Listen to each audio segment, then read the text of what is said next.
there's just been this massive shift where now there is so much opportunity online. It's like the new gold rush. And back in the day, if you were to tell me like, well, you can either tend these sheep or you can go to California and try to find some gold, I would have gone to California to try to find some gold. So like it really got this opportunity for a different kind of lifestyle now because of the internet. It's huge. This is Debbie, and welcome to another episode of The Offbeat Life, where I speak to inspiring individuals who ditched the norm to become location independent. We'll learn how to create sustainable laptop lifestyles from the experts that will help us achieve freedom from our 9 to 5. Hey friend, are you looking to land a remote gig ASAP? Well, did you know that we not only have a ton of online jobs you can apply to on our site, but now we are also sending them straight to your inbox. I'm happy to announce that we will be sending our email subscribers legit online jobs every Wednesday. We have done hours of research, so you don't have to. If you want to be the first one to hear about the remote gigs we find, go to theoffbeatlife.com to subscribe. In this episode, I speak with Will, who is a broke backpacker turned serial entrepreneur who has been traveling the world and hustling hard for over a decade. Today, he lives in Bali, where he is building a co-working hostel. But Will is a very busy guy because he has a dozen different business ventures. He also runs adventure expeditions to Pakistan, and for 3 years now, he's been working on designing the perfect backpack out of recycled ocean plastics. So make sure to listen on to find out how Will turned from broke backpacker to creating the world's largest adventure travel blog with over 1 million views a month. Hey everyone, thank you so much for being here. I am really excited to speak with my guest today. I'm here with Will. Hey Will, how are you? Ahoy. Yeah, I'm great. How's it going? I am wonderful. Thank you so much for joining us today. I'm so excited to learn more about you. Can you tell us about yourself and why you live an offbeat life? Yeah, sure. I mean, I first started traveling about 12 years ago after a traumatic series of events. And I went to India and I didn't have a phone and I was sleeping rough and I was working on farms. And I was selling weed in Goa and I was buying statues and selling them in festivals and all sorts. And I spent a couple of years bumming around India and really having a very different kind of experience to what had been planned for me. And I learned a lot during that time. And I started writing and I became passionate about writing. And a couple of years later, I started my travel blog, which is called The Broke Backpacker. We get about 1 million visitors every month. And we really focus on making travel accessible to everybody, because what I was finding when I was doing all of my travels back in the day was that all of the travel blogs that I could find, it was aimed at people who had money. I didn't have any money, and I didn't mind being super uncomfortable if it meant that I got to see amazing things and meet amazing people and be in amazing places. And so I was very uncomfortable a lot of the time. I was like sleeping on train tracks and camping out and couch surfing, which was very comfortable, actually. A lot of haggling and dumpster diving and hitchhiking, all this kind of stuff that really can kind of help you grow as a person and become more confident. So I wanted to share these hacks, these tactics, these strategies that I'd learned on the road to help me open up and meet people, because I was a very shy kid, and as well share like practical information on how exactly does one travel on $10 a day, because you can totally do it, but there wasn't much info out there, and now there is. Because of you. Yay. Yeah.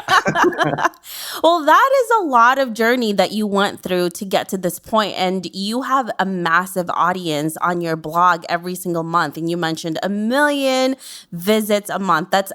Think about that. Yeah. If you had like a stage and you were in front of 1 million people, that's freaking crazy. That's nuts. A lot of people. So how does this even go about? Like, how did you end up traveling? Like, what were you doing before? And how did you end up selling weed? Man. Where did you sell weed? And then selling statues, some random. This is totally random, but it's so awesome.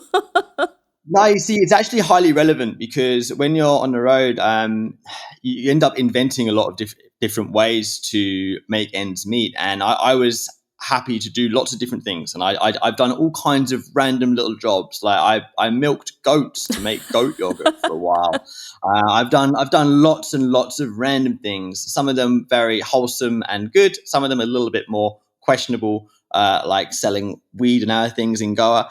And it was part of the journey. I was spotting opportunities to make 50, $100, and I needed some money. So it was a great opportunity for me to get out there and to really work hard and to learn some skills along the way. And I think that kind of trial by fire, you really have an incredible opportunity to grow as a person. And like I was so shy, like I couldn't even talk to women, and it was challenging to talk to like anybody, really. Putting myself out of my comfort zone and embracing all of these opportunities was just an amazing way to move past that.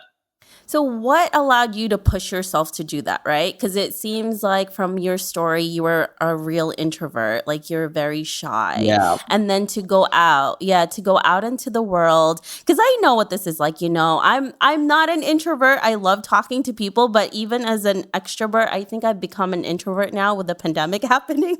But I know like when you're traveling solo and there's a lot of strangers, you don't know anyone, that's pretty intimidating. But now you're not like that because you've done so many different things. How did you actually make that first push to do this, to start traveling and get yourself out of that, little bubble that you had? Honestly, I had a bunch of trauma. I had a very serious, life-changing injury, and I spent a year in a wheelchair and then on crutches, and I gained a lot of weight, and I was depressed, and I was very unhappy, and I was no longer able to get into the army, which had always been my plan. So I really kind of lost quite a lot all at once, and my parents were like doting but extremely suffocating and wanted me to be a teacher, and I was just like, no. That isn't what I want to do.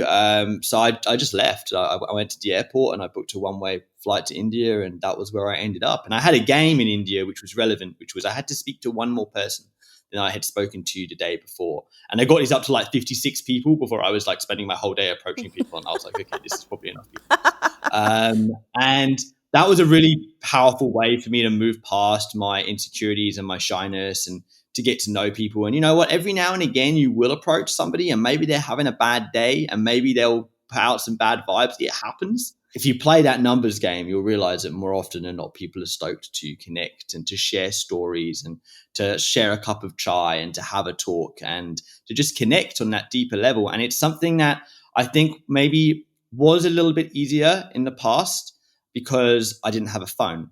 And I'm a very anti-phone traveler, by the way. Like I have a very strict phone system for myself. I'm not allowed on my phone after 7 p.m. every night. I've got a second phone that I use just for podcasts and stuff. Yeah, so I think that there wasn't that physical barrier back in those days, which definitely helped. But I think for me, I had that traumatic series of events, and I needed something to get excited about, and I needed something to challenge myself so that I could prove to myself that whilst I had been injured and bedridden, I was still able to go out there and do hard things. So it was a very important lesson for me.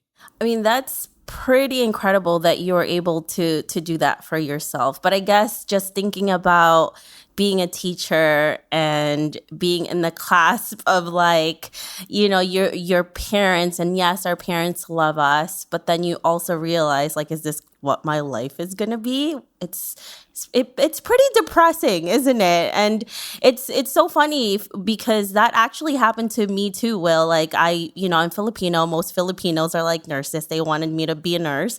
And I did the same thing. I left the house. I'm like, I'm not going to be a nurse. So like, I'm doing something completely different. And it's so funny how life is, right? If you think about it, like that split, like time, the decision that you make could totally change what your life is going to be like. Like if you didn't leave for India and you stayed there, where would you be right now? Isn't that crazy? I don't know, like drunk in a bar somewhere. Like that would not have worked out for me. Yeah, I think the thing is like with parents and with society in general is there's just been this massive shift where now they're is so much opportunity online. It's like the new gold rush. And back in the day, if you were to tell me like, well, you can either tend these sheep or you can go to California and try to find some gold, I would have gone to California to try to find some gold. So like, it really got this opportunity for a different kind of lifestyle now because of the internet. It's huge. There's billions of people on the internet. There's so much opportunity. Whatever you were good at, whatever you were excited about, everything is available online. So I think that my parents and many other parents, they just don't understand that. And already, even now, I'm 32, right? There is opportunities on the internet right now, which I'm not part of that generation. Like TikTok, I got no idea what TikTok is. I have absolutely no idea. Like people keep being like, have you seen this TikTok video? I'm like, what is TikTok? There's all these opportunities out there. Just more and more are continuing to pop up as the internet continues to evolve, as more people join. So I think there's really a huge shift happening at the moment where people are able to take control of their lives and build the life themselves that they want. And as long as you are not afraid of working hard, and as long as you are disciplined enough to like work on what really matters rather than dicking around on Instagram, you can make it happen. So why would you be a teacher? Unless you want to be a teacher. We're not saying it's a bad thing. Yeah. Okay. By the way, I was a teacher and I left that too. So okay. But it's so interesting, right? Because now you have this massive website that you're running and you have a whole team that runs it with you and you have all of these other things. Even now you have even though you're extremely successful with your blog, you have all these other things, and you talked about it. Like you have this hostel that you're building now in Bali. Like you just have your hands in so many different cookie jars. Like, how do you stay kind of grounded and also motivated? And also, this is another thing that I used to be a victim of, like shiny object syndrome. So how do you stop yourself from doing that? That's a really good question. Firstly, I want to say that like I do have my hands in a lot of things. How that has happened is I've spotted an opportunity to level up what we're already doing. So, for example, we sell thousands of backpacks a month. And right now, for 3 years now, I've been working on our own backpack created out of recycled ocean plastics. We're on like prototype number 18, and we're nearly ready to launch that. And that is a business that makes sense because I can launch it and I know that I've got guaranteed sales coming through my main site. So I'm just leveling up what I've already got. Likewise, we run expeditions to Pakistan. I was one of the earlier people to really help put Pakistan on the map from a tourism point of view. So it was just kind of leveling up what we've already got. But it is hard for me not to start new businesses. I love starting new businesses. I really enjoy building businesses. I don't especially like running businesses, which is why I have so many joint ventures where I'll bring someone in who I know and I'll be like, right, you're doing all the work. Here's the strategy for a year. Go away. 50% of this is yours now. 50% of it is mine once I've been paid out X for my historical contribution. And I do those kind of deals a lot. So that allows me to continue building things, which is what I'm good at and what I enjoy, and then to kind of step away from the running a little bit. I think making sure that I'm not just chasing after new things. I think for me, it's really discipline around like just not wasting my time on my phone, on my laptop, checking, various sites compulsively. It's important to really make sure that you're focused in your work. And I'm very goal orientated. I've got all over my house, like whiteboards on in every single room there is a whiteboard, and I'm just affirming what my goals are for the year, what my goals are for the month, which projects need my attention right now, and which projects are with my lieutenants. And if someone else is looking after a project, I trust them. They've been working with me for 3 or 4 years, so they know what to do. So certainly, I mean, having that discipline around knowing what kind of business really fixes a problem and really builds on what you're already doing, and having the discipline to say no is because I get pitched all the time. So you've got to say no.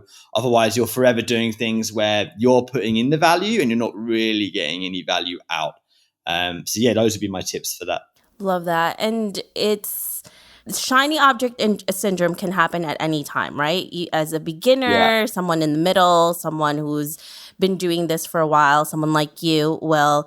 And you're right. It's just saying no to things that are not really opportunity. Like they wrap themselves up as opportunities, but they're really more work and they distract you from things. And then there's certain things that, like your backpack, for example, that you're talking about. That is such a freaking great idea, first of all, because you're selling thousands for other companies. Now you're going to create one for yourself. So like that is like gold right there. So that's just such a great example of what really understanding what an opportunity looks like and what a distraction is. That's the kind of thing I get really excited about. But like, I'm constantly being pitched by people to like start an app or start some kind of group chat on Slack or whatever, so travelers all over the world can connect. It's a cool idea. But it's been tried 1,000 times, and the reason that nobody's been successful is it's a user acquisition game. And unless you can get 1 million users in the first 6 weeks, you're dead in the water. So people are like, oh, Will, he's got 1 million users. If you think I can sign up every single person who visits my website over the next month to anything, you're having a laugh. So, I mean, it's a case of like trying to find those deals, like the backpack, like the hostel, because I do a lot of hostel bookings and I do a lot in the digital nomad space. So it makes sense to build this digital nomad co-working hostel in Bali. We can just level up on what we're already doing. Whereas if somebody comes to me with like a brand new venture where I can't utilize a lot of the resources, team members and skills that I've already got, it's got to be a good opportunity for me to be interested, because I know it's going to be a lot of work. So yeah, I think it's really important to focus on, like, if you're focusing on more than 3 things in your like business life, I start to feel overwhelmed personally. So I've normally got like 3 major things that I'm working on. And I've got like a whole list of hundreds of other things that are going on in the background, but it's 3 things. As soon as I try and take it to 4, as soon as I'm working actively on 4 projects, it's just too much for me. I end up not really finishing anything. So I'm putting hours into everything, but it's not really working. It's moving like treacle, you know? Yeah, I know how that feels.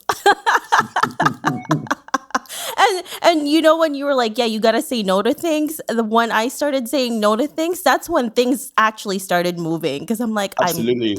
like I stopped doing stuff that I really don't need to do. And I'm like, oh my gosh, this is the secret. It's just saying no to things that I don't need. Yay. And it's, I think a big part of it is saying no to yourself as well. So you might be like, today I'm feeling stoked about doing some work. I'm going to pull a 10, 12 hour day. And then you might spend 10 to 12 hours like redesigning your logo or like messing around on your Facebook page or whatever. And the thing is, like, kudos to you. Your heart is in the right place of wanting to put in those hours, of understanding that to get anywhere decent online, you've got to put in hours. So you're working hard, but you are not working smart. And that's the problem. Like there's like 10% of what you need to do will really move the needle, that 85%. So it's important to find out what those tasks are and do them. Oh, and surprise, surprise, half of the time the tasks that really move the needle is the stuff you don't want to do. And that's just the way it is. But you've got to buckle on down and get it done, because, redesign your logo every week and messing around on social media and answering comments, it's not going to make a difference, really.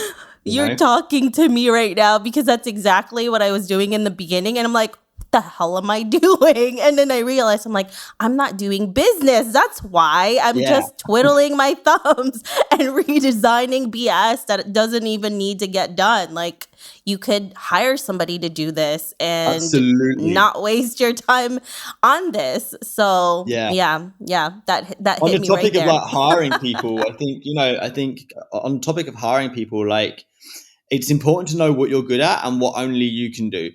And a good example of this is a lot of people hire someone to do their SEO. Not possible. Like, SEO is a holistic process that has to be hard baked into every element of your content creation from beginning to end. You cannot outsource it.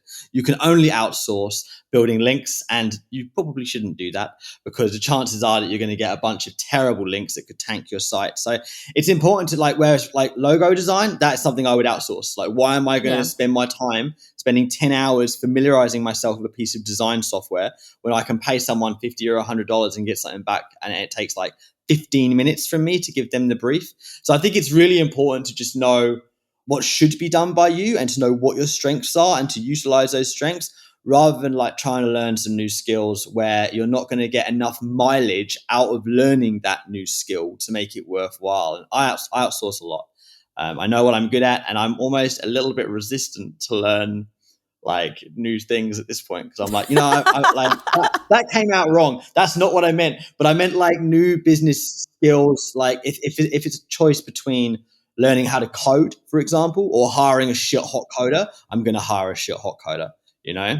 Yeah, I mean, you don't really need to be an expert in everything, right? You just need to learn a little bit so that you know that they're doing the right thing, and then you can hand it off and trust them that they're going to do it the right way. And obviously, you're going to check it. And I'm the same way. Like last week or 2 weeks ago, my podcast is almost 100% passive now. Like it's all awesome. Done by somebody else, except for the one thing that I can't outsource, which is talking That's to so you. cool.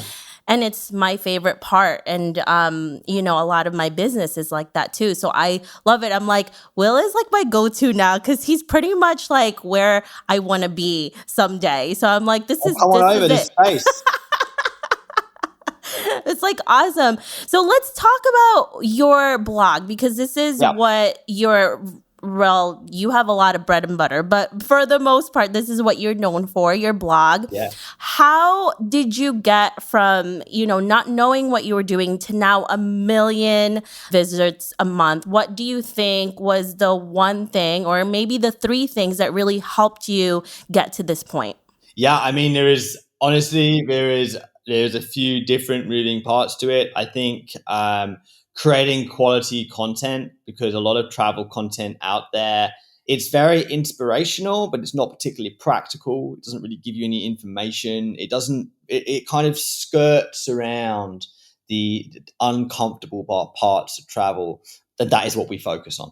We focus on hitchhiking, on couch surfing, on traveling on $10 a day, on how to travel on $10 a day whilst not being a dick, whilst being an ethical, compassionate human. So you're not ripping off other humans when you're traveling on $10 a day. Yeah. You're utilizing, your toolkit to make sure that you're traveling in a sustainable way that brings opportunity to yourself and to people you meet. So this is really what we focus on. Honestly, I feel like we filled a niche. I feel like this particular part of travel hadn't been covered well. And we did a good job of covering that and of constantly pushing the envelope to go to new places like Venezuela, like Iran, like Pakistan, where maybe there isn't so much content, and helping break down barriers and show people these are amazing countries, and that these lesser visited and more amazing countries are places where you have these crazy opportunities of personal growth. So 1, I think we filled a niche. 2, I hands down have the best team in this space. Like there's absolutely no doubt. I have the best team. And finding this talent, training people, inspiring people, giving people a reason to want to work on the site. And what I've done there is, like, my senior team, they all have a percentage of the site. So everything that the site makes at the end of the year, on top of their wage, they get a disbursement, and these disbursements are big. Like before COVID, TBB alone, outside of all my other sites, was making 7 figures a year, and it was a nice number. So you can make a lot of money. You can make a lot of money doing this kind of content if you do it well. And I would say, like, so with my team and with keeping our content organized and creating our content in a way that is logical and cost effective. Like, I've spent a lot of time building systems so that our content, it's quick and it's fairly simple. It's cookie cutter. Working out the dimensions of those cookie cutters at the beginning was really hard and took me hundreds of hours to figure out how to build a system where you've got somebody writing the content, somebody doing all of the graphic stuff, the buttons, the links, the tables, and then somebody giving it a proof at the end. Building that in a way that was cost effective and in a way that could be scaled, that was a big part of our success for sure. And then the third part is SEO. I mean, like, we are SEOs. We don't do social media like at all. 99.9% of our traffic is from SEO. I'm personally very against social media, and like being a blogger, like, that's a difficult line to walk. So I've pretty much just quit social media. There's somebody running it for me. I'm not involved. But yeah, I think we've created a lot of success by doing a lot of testing, looking at data, finding out what it is Google wants this month. And boy, oh boy, it can change on like a day-by-day basis. So constantly analyzing that data, finding tiny, tiny little wins and then rapidly rolling that win out across all 3,000 pieces of content on the site. That moves the needle for sure. Is asking what Google wants and how we can help answer search queries in the best possible way. That is amazing. And obviously, this took you years to figure all of this out. And, it's pretty incredible, right? Because this is a lot of work. Like all of this stuff that you did, it's pretty incredible because most people, and I've done the research, most people don't even make $1 from blogging. And for you to make 7 figures, and make yourself still relevant after all of these years, because there's also a lot of blogs out there that are really great. And then all of a sudden they're gone. What do you think has kept you relevant throughout all of this after all of these years and just allowed you to keep growing? I think there's 2 things. Firstly, I'm extremely aggressive with spending. So pre-COVID, easily 6 figures a month, easy. During COVID, I was losing like 40 grand a month. Like I was spending from my savings, 40 grand a month was going out, and I was taking nothing home.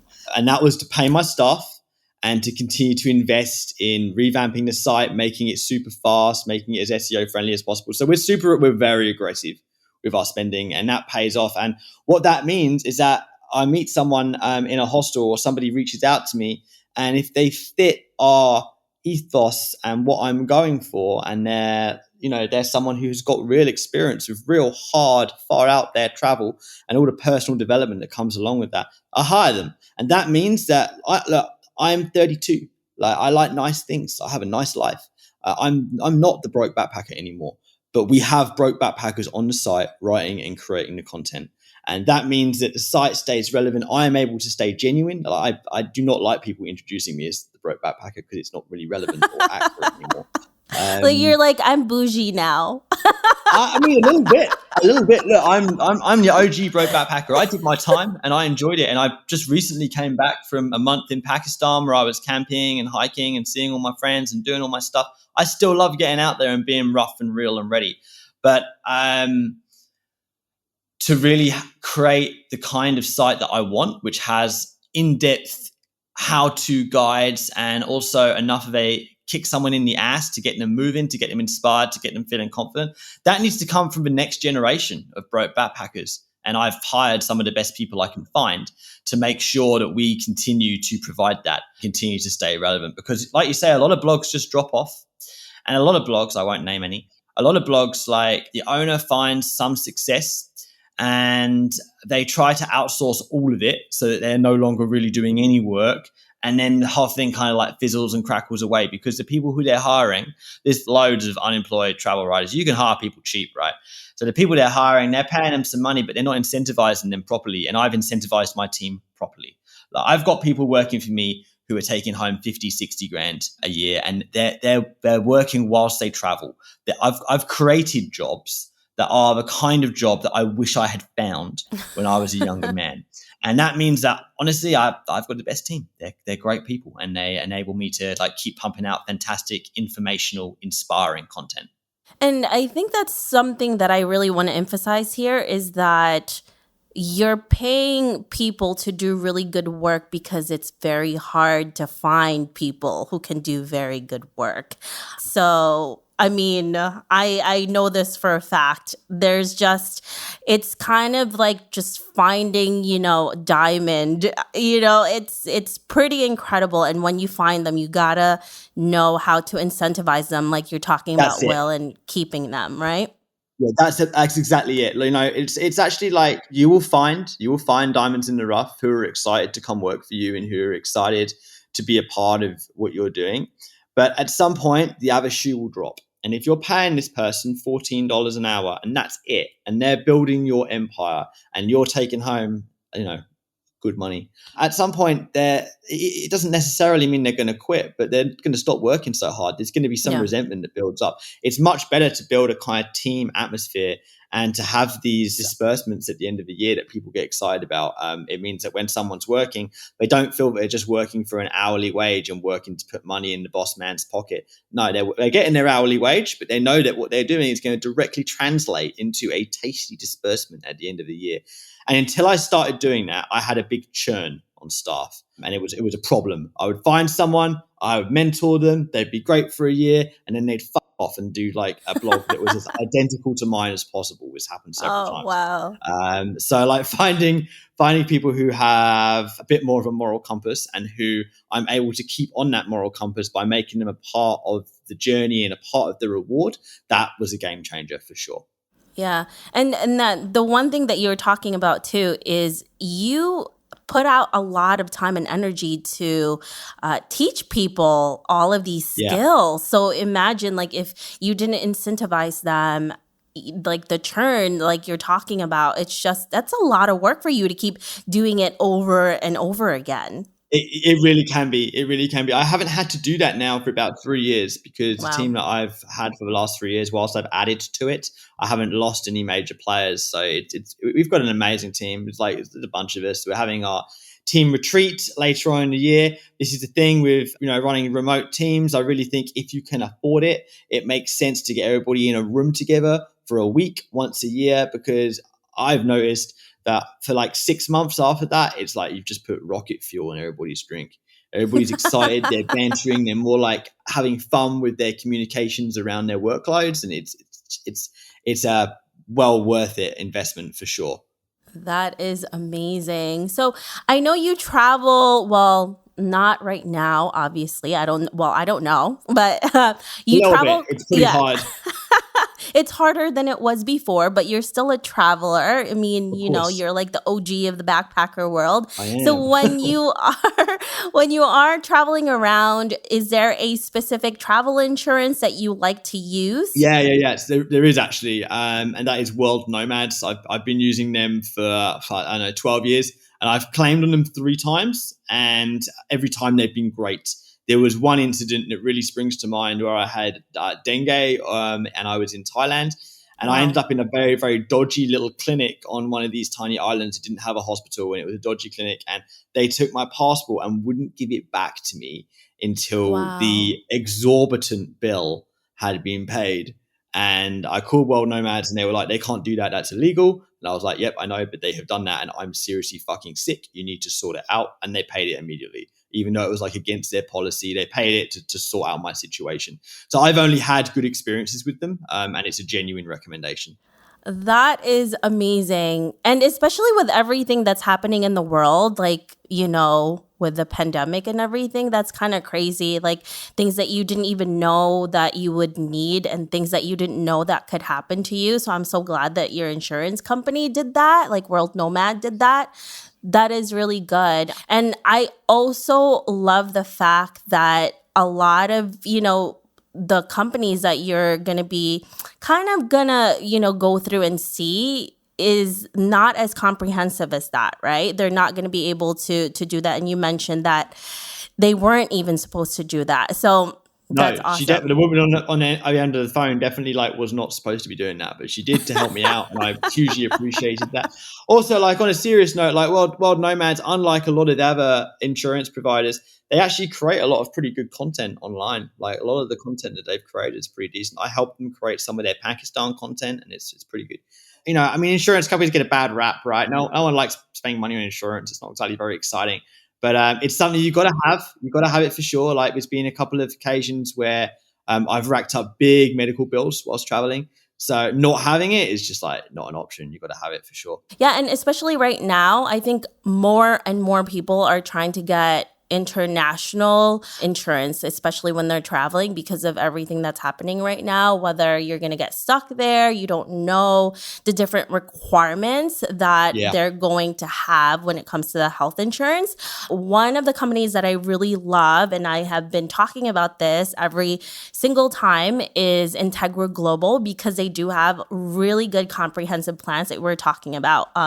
During the pandemic, they were actually one of the only companies, people that were paying people because of the pandemic, and they really Really? just, Oh, it was that's pretty pretty awesome. incredible because there were so many people that were getting stuck, right, in different countries, and they couldn't go home, or there's something happened to them and they couldn't pay for it. And Integra Global was actually just one of those companies that had it built in. So Oh, that's really honorable. I feel like a lot of companies with this pandemic, it was a hard time for everybody, big companies included. But I feel like a lot of companies did not really behave with honor and integrity. So, yeah.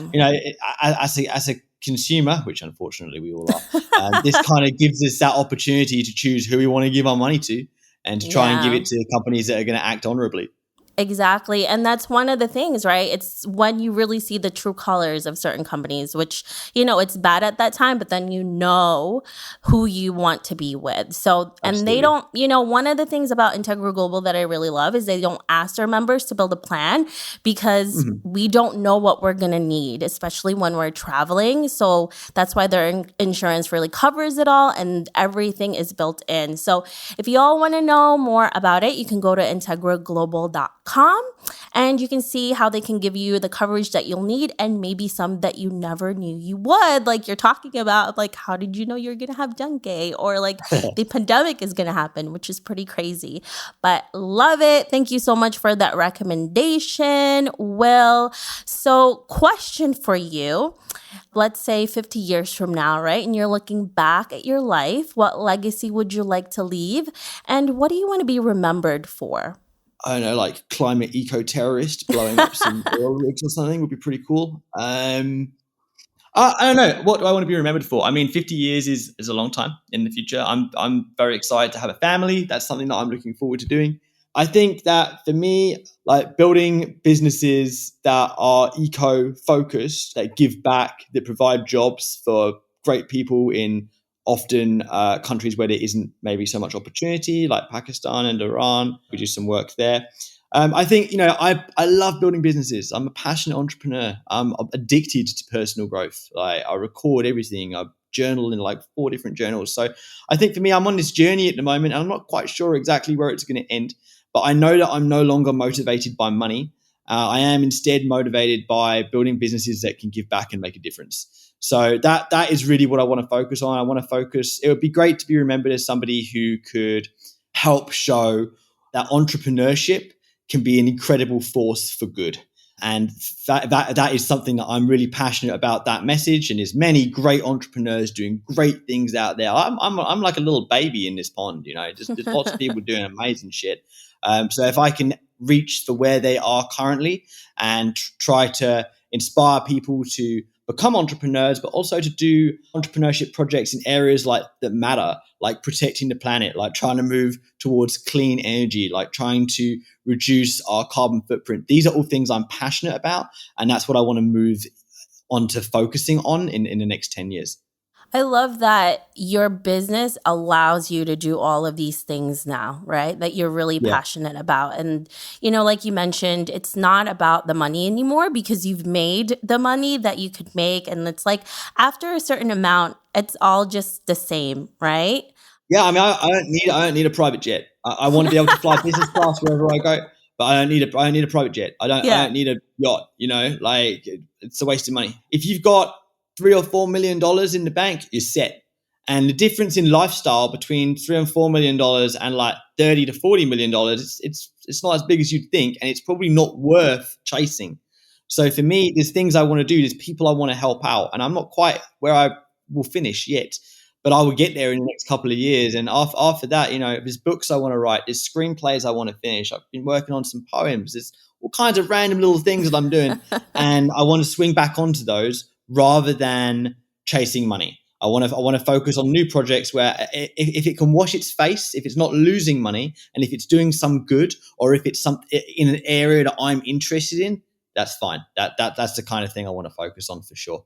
Yeah. And remember, everyone, Will is only 32. So like talking to you, Will, you sound like you're like in your 50s already. Not to say that you're sounding old, but like your experience and everything you've done already. It's a lot. That's a lot of experience in the short amount of time that you've been in this world. So I can't even imagine what the next 50 is going to be like. And you're probably, well, not probably, you're definitely going to own all that stuff that you talked about because you're so young. Yeah. No, thanks. Awesome. I mean, definitely being on the road as young as I was and going to, countries like, I always refer to Pakistan because it's my favorite country, but going to countries like Pakistan rather than somewhere like Thailand, which is more set up for holidays and people who want to see a new country but don't really want to step out of their comfort zone. Doing all that stuff young made a huge difference and really inspired me to keep pushing myself out of my comfort zone as often as possible. I do things that make me uncomfortable all the time. And it's important to do that because otherwise the breadth of experiences that you can have shrinks and the amount of real connections that you can have, that shrinks as well. So I think it's just important to keep pushing yourself out of your comfort zone. If you do that, you can gain some awesome life experiences along the way. Yeah, and I do believe that too. I feel like, in your teens and your 20s, like all of that should just be exploration. I feel like a lot of people push, like, you need to know what you need to do, like during those times. But I'm always like, just try new things during that like decade and don't settle yet until you find something that's really for you. And that's the same thing that I did too. And that's why we're here doing actually things that we love instead of being miserable somewhere, right? Because it's that part of exploration that I think most people skip, and then they realize it when they're like 40 years old and they have their midlife crisis, and then it becomes like really bad. So if you could do it then, do it. If you're in your 20s, your teens, even in your 30s and 40s, I'm like, go for it. It's never too late. Absolutely. I mean, life, corny, but life is a journey, and it's important that like you are taking those steps yourself, and you're walking your path with intention, and you're making sure that routine is great. Routine is a really powerful way to like bake in habits, but you got to make sure your routine is good, and you got to make sure you ain't slipping into something that is less healthy or less wholesome than it could be. Keep reaching, keep pushing yourself out of your comfort zone, and the opportunities for growth and money and whatever it is you're looking for, love, friendship, connection, it's all there. You just got to push yourself out of your comfort zone to get it. Love that. Well, thank you so much for being here with us today, Will. We really appreciate it. If our listeners want to know more about you, where can they find you?